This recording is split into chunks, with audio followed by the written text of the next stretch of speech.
आणि यानंतर सगळ्या महत्त्वाच्या घडामोडींचा वेगवान आढावा जाणून घेऊया।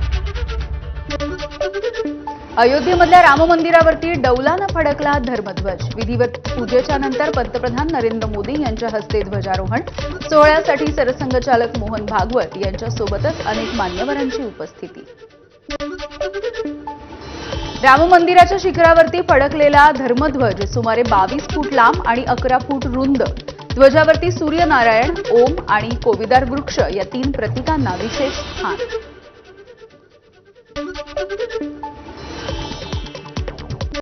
कित्येक पिढ्यांनी सहन केलेले घाव आज भरले। हा धर्मध्वज शतकानुशतकं पाहिलेल्या स्वप्नांच्या पूर्ततेचं प्रतीक आहे। ध्वजारोहणाच्या नंतर पंतप्रधान मोदी यांनी भावना केल्या व्यक्त।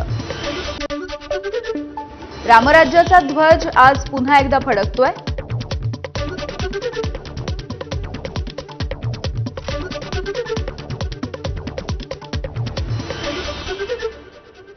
रामध्वजाचा ध्वज आज पुन्हा एकदा फडकतो आहे। राष्ट्रीय स्वयंसेवक संघाचे सरसंघचालक मोहन भागवत यांचे उद्गार। अशोक सिंघल यांच्या लढ्याला खऱ्या अर्थानं यश मिळाल्याचं वक्तव्य। राम मंदिरावरील ध्वजारोहण सोहळा एक मोठ्या यज्ञाची पूर्णाहुती। उत्तर प्रदेशचे मुख्यमंत्री योगी आदित्यनाथ यांच्या भावना। लाठी गोली खाएंगे मंदिर वही बनाएंगे या नाऱ्याचा देखील भाषणामध्ये उल्लेख।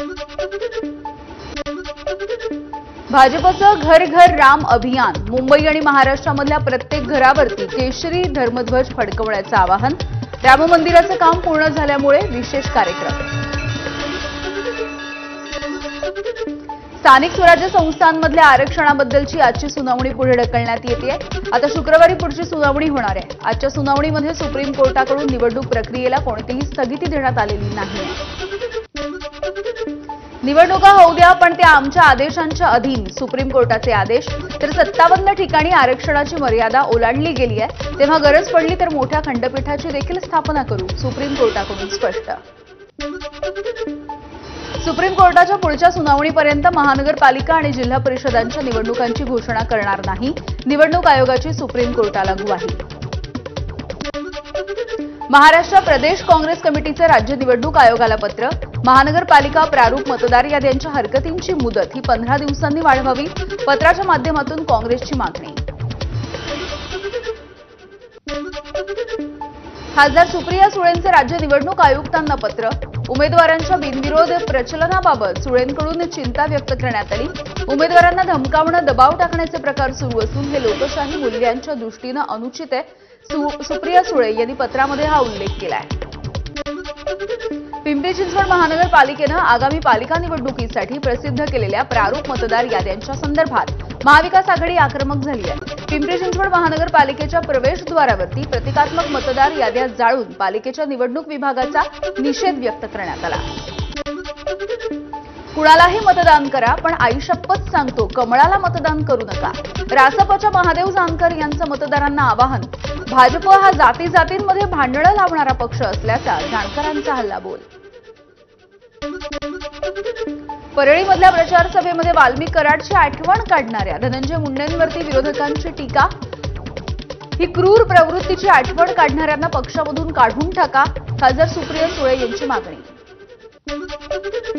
खासदार विशाल पाटील यांची आमदार गोपीचंद पडळकर यांच्यावरती टीका। आधी हिंदू मुस्लिम ख्रिश्चन भाई भाई म्हणणारे आता स्वतःला मंत्रीपद आणि कॉन्ट्रॅक्ट मिळावं यासाठी आपण किती हिंदुत्ववादी आहोत हे दाखवतायत, अशा शब्दामध्ये टीका करण्यात आली। बीड नगरपालिकेसाठी 35 वर्ष तुम्ही त्यांना संधी दिली, आता मला फक्त 5 वर्ष संधी द्या, अजित पवार यांचं बीडमध्ये झालेल्या सभेमधून मतदारांना आवाहन। बीडच्या विकासासाठी जीवाचे रान करेन असंही वक्तव्य। बीड आणि नांदेड जिल्ह्यामधल्या नगरपालिकांच्या निवडणुकांसाठी अजित पवार यांनी सभा घेतली आहे। यावेळेला अंबाजोगाईमधल्या भाषणामध्ये अजित पवार यांची जीभ घसरली। पालकमंत्री जनतेच्या पाठीशी असले तरी जनता अरेरावी पालकमंत्र्यांच्या पाठीशी राहणार नाही, महादेव जानकर यांचा जयकुमार गोरेंना टोला। जनता सुप्रीम आहे, पालकमंत्री सुप्रीम नसल्याचा देखील जानकरांचा हल्लाबोल। लग्नाच्या नंतर दुसऱ्याच दिवशी आमदार राणा जगजितसिंह पाटील यांचे पुत्र मल्हार पाटील हे प्रचारामध्ये सक्रिय। धाराशिवमध्ये भाजप शिवसेना युतीमध्ये तणाव असतानाही शिवसेनेच्या वरिष्ठ नेत्यांचा नगरपरिषद अध्यक्षपदासाठी पाठिंबा दिल्याचा मल्हार पाटील यांचा दावा आहे। शिवसेनेचे खासदार डॉक्टर श्रीकांत शिंदे हे उद्यापासून उत्तर महाराष्ट्र आणि मराठवाडा याचा दौरा करणार आहेत। उपमुख्यमंत्री एकनाथ शिंदे यांच्या पाठोपाठ डॉक्टर श्रीकांत शिंदे हे देखील प्रचारासाठी रिंगणात उतरले आहेत। मनमाडमध्ये शिवसेना उद्धव बाळासाहेब ठाकरे पक्षाचे नगर परिषदेचे उमेदवार नितीन वाघमारे यांचे हृदयविकाराच्या झटक्याने निधन झालेलं आहे। त्यांचा मृत्यू झालाय। प्रभाग 10 मधून त्यांनी ही उमेदवारी जाहीर करण्यात आलेली होती। ठाकरे गटाकडून ते उमेदवार होते।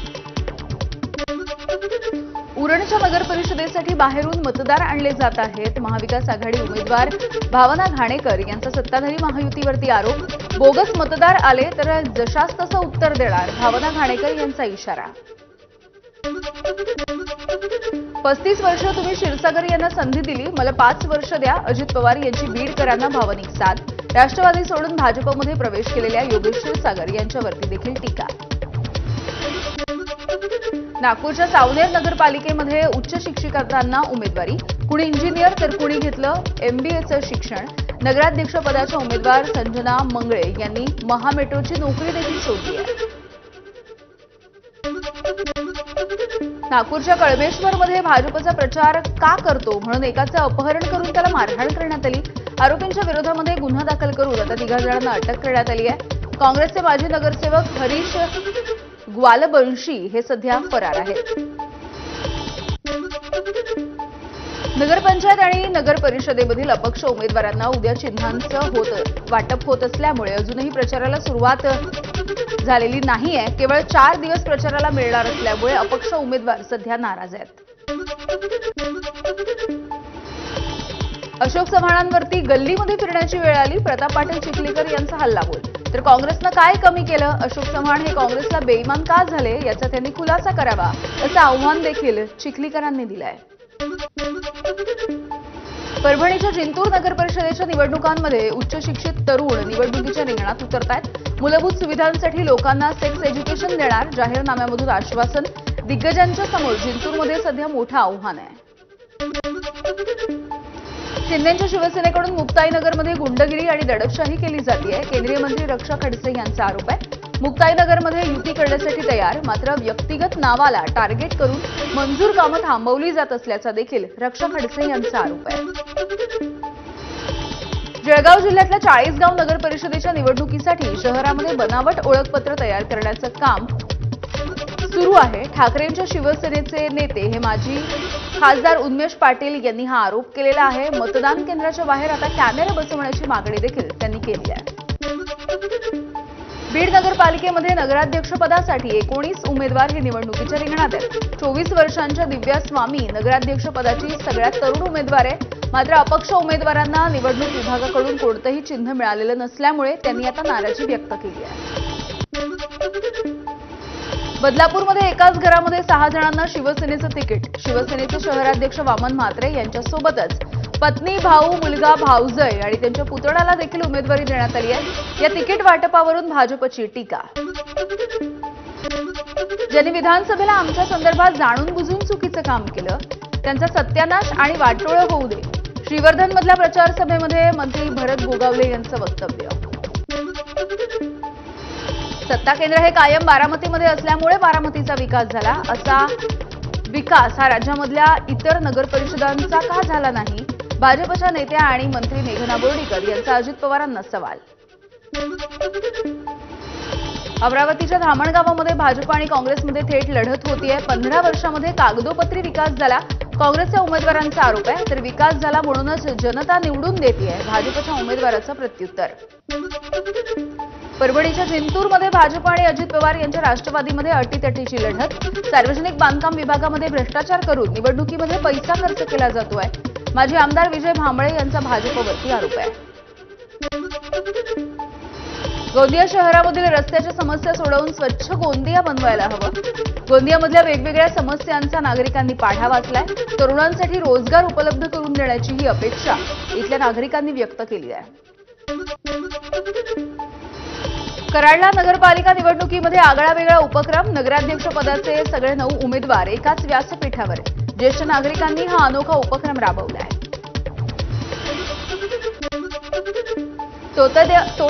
तोतया IAS महिलेचा 6 महिने संभाजीनगरामध्ये मुक्काम होता।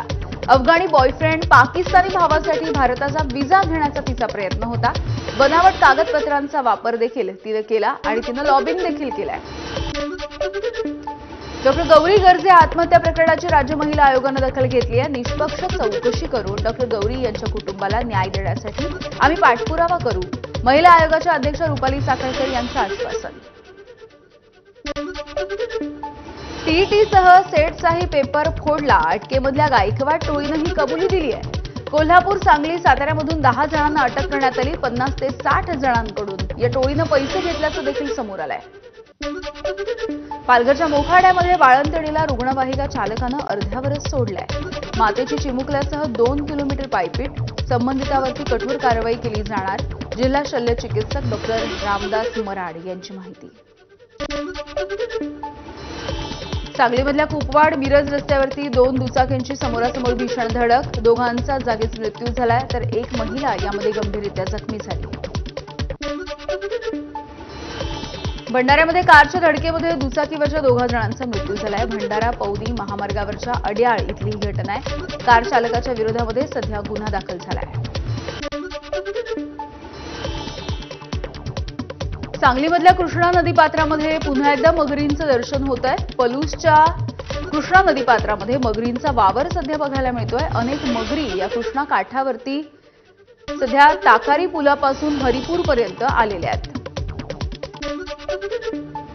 पुण्यामधल्या औंध परिसरामध्ये बिबट्यांचा वावर दिसायला लागलेला आहे. नागरिकांनी मॉर्निंग वॉकच्या वेळेला खबरदारी घेण्याचं आवाहन आता वन विभागानं केलंय. वन विभाग आणि रेस्क्यू टीमकडून या बिबट्याला जेरबंद करण्याचा प्रयत्न सुरू आहे. पुण्यामधल्या जमिनीच्या गैरव्यवहाराच्या प्रकरणी काल पार पडलेल्या सुनावणीला शीतल तेजवानी यांची दुसऱ्यांदा गैरहजेरी. मुदतवाढीच्या मागणीनंतर खर्गे समितीसमोर हजर होण्यासाठी 4 डिसेंबरपर्यंत मुदतवाढ. राज्यभर गाजलेल्या उपसरपंच गोविंद बर्गे आत्महत्येच्या प्रकरणी नर्तिका पूजा गायकवाडला बार्शी सत्र न्यायालयाकडून जामीन मंजूर.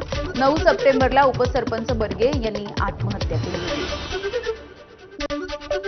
शिर्डीजवळच्या साकुरी शिवारामध्ये अचानकपणे गर्दी जमली. सुरेंद्र सांड यांच्या शेतामधल्या वृक्षाच्या फांदीवरती साईबाबांची प्रतिमा उमटवली असा व्हिडिओ व्हायरल होतोय. दर्शनासाठी भाविकांनी गर्दी केली. शिर्डी आणि परिसरामध्ये साईबाबांच्या नावावरती चमत्कार पसरवण्याचे प्रकार समोर आलेले आहेत. त्यामुळे अफवांवरती विश्वास न ठेवण्याचे अंधश्रद्धा निर्मूलन समितीचं आवाहन आहे. अफवा पसरवणाऱ्यांवरती कारवाई करण्याची मागणी देखील अनिसनं केली आहे. आसाममधील नरेन महांता आणि कावेरी महांता या दाम्पत्याकडून सुवर्ण लॉकेट साईंच्या चरणी अर्पण करण्यात आला. ओम हे अक्षर असलेलं पेंडंट हे देखील साईंच्या संस्थानाला दान करण्यात आलंय.